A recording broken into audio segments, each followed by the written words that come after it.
أهلا وسهلا فيكم بمطبخ هنوتي. اليوم رح نحضر مع بعض الأندومي بالدجاج بألذ النكهات وأسهل طريقة إن شاء الله.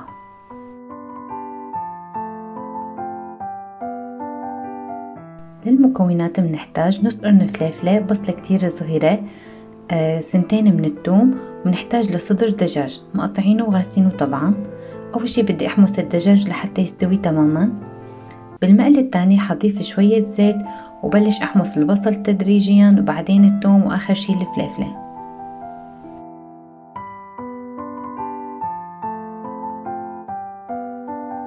وهلأ بضيف للدجاج نص ملعقة من الأوريغانو وملح حسب الرغبة.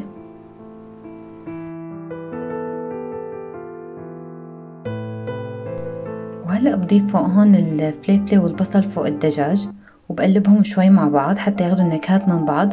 وهلأ بضيف لهم 100 غرام من الكريمة، كريمة الطبخ.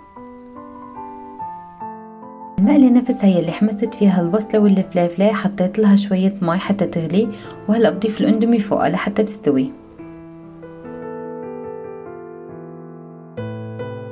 وهلأ هيك صاروا جاهزين معنا.